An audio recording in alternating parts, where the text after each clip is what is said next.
एक दिन एक बड़ा कोबरा गांव में घुस आता है। लोग डर कर भागने लगते हैं। फिर कोबरा गुस्से में झोपड़ियां तोड़ने लगता है। फिर गांव वाले बहुत सारा दूध इकट्ठा करते हैं। नाग दूध को पीने के लिए आता है तो गांव वाले धोखे से नाग को रस्सियों से बांध देते हैं और एक लोहे के पिंजरे में बंद कर देते हैं। तभी गांव में आग लग जाती है।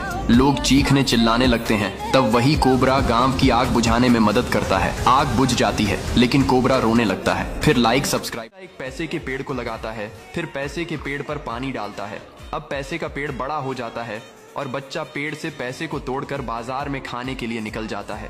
तभी अचानक से मौसम खराब हो जाता है और तेज हवा तूफान से पेड़ के सभी पैसे टूटकर उड़ जाते हैं और पेड़ पर बिजली गिरती है जिससे पेड़ पूरा नष्ट हो जाता है। जब बच्चा बाजार से वापस आता तो बहुत रोने लगता। फिर लाइक सब्सक्राइब नहीं किया। कबूतर सड़क के बीच में एक पपीते का पेड़ लगाता है और बहुत सारे मटके से पानी डालता है। पेड़ बड़ा हो जाता है और फल देना शुरू करता है। कबूतर पपीते से टोकरी भरकर गांव चला जाता है और सभी गांव वाले खुशी खुशी पपीता खाते हैं। तभी कुछ बंदर आते हैं और सारे पपीते तोड़कर नष्ट कर देते हैं। जब कबूतर वापस आता है तो यह देखकर बहुत दुखी हो जाता है और रोने लगता है। फिर लाइक सब्सक्राइब नहीं किया। किसान को गांव के कुआं में एक सोने का मटका मिलता है। किसान मटका को घर ले आता है और मटका को जमीन पर रखकर आराम करने लगता है। तभी कबूतर आकर अपने अंडे मटके में डाल देता है। कुछ ही देर में अंडे सोने के बन जाते हैं। किसान हैरान रह जाता है। फिर किसान घड़ा और सोने के अंडों को अपने पास रखकर सो जाता है। रात में कबूतर सोते हुए अचानक घड़े में गिर जाता है और जब किसान सुबह देखता है तो हजारों कबूतर मटके से बाहर निकल रहे होते हैं। किसान खेत में देखता है तो कबूतर सारी फसल खा जाते हैं। किसान तुरंत समझ जाता है और मटके को लेकर कुएं की तरफ भागता है और मटका को कुएं में फेंक देता है और सब पहले जैसा हो जाता है। फिर भी किसान रोने लगता है क्योंकि लाइक सब्सक्राइब। रोज उस बगोले के घोंसले से अंडे चुरा कर खा जाती है। परेशान बगोला बांस में खड़े सूखे पेड़ों को काटकर उन्हें अपनी पीठ पर बांध कर लाता है और उनसे एक टावर बनाने लगता है। कुछ ही सेम में एक ऊंचा सा टावर बनकर तैयार हो जाता है। अब बगोला उस टावर पर अपना घोंसला बनाता है और उसमें अंडे देता है। धीरे धीरे अंडों से बच्चे निकल आते हैं। एक दिन बगोला बच्चों के लिए खाना लाने जाता है।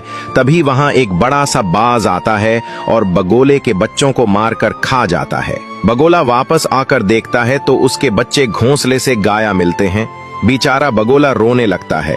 फिर जब सब्सक्राइब नहीं में एक कुम्हार मिट्टी के बर्तन बनाया करता था। एक दिन उसने मिट्टी से एक सफेद हिरण बनाया। वह हिरण इतना हसीन था कि कुम्हार की जुबान से धुआं निकल गई। काश ये जिंदा होता। अगली सुबह हिरण वाकई जिंदा हो चुका था और आंगन में नरमी से चल रहा था। गांव वाले हैरान होकर उसे देखने आने लगे। हिरण ने वफादारी से कुम्हार के साथ रहने लगा मगर वह बहुत नाजुक था। एक दिन बच्चों ने खेलते हुए गलती से उस पर पत्थर फेंक दिया। हिरण टूट गया, सिर्फ उसका दिल सलामत रहा। कुम्हार ने वह दिल शीशे के एक मर्तबान में संभाल लिया। अब वह हर दिन उसे देखकर मुस्कुराता है क्योंकि वह हिरण एक खूबसूरत ख्वाब बन चुका। और उसका बच्चा रेगिस्तान से बहुत सारा सोना लेकर आते हैं और फिर उस सोने से एक घर बनाना शुरू करते हैं। फिर कुछ दिनों बाद तोते का सोने वाला घर तैयार हो जाता है और फिर तीनों तोते अपने घर के लिए एक सोने का बेड लाते हैं। फिर तीनों तोते गुब्बारों से घर को बहुत अच्छा सजाते हैं। फिर तीनों तोते रोने लगते हैं क्योंकि आज भी किसी ने लाइक और सब्सक्राइब नहीं किया। जंगल पानी के बिना सूख जाता है। जानवर प्यास से मरने लगते हैं। कबूतर सबको बचाने की सोचता है। कबूतर को एक ट्रक दिखाई देता है। कबूतर को ट्रक से एक फावड़ा मिलता है। कबूतर देर किए बिना एक नाली खोदने लगता है।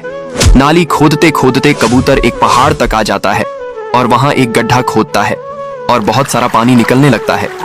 अब नाली से होता हुआ पानी जंगल पहुंच जाता है। सारे जानवर पानी पीकर अपनी जान बचा लेते हैं।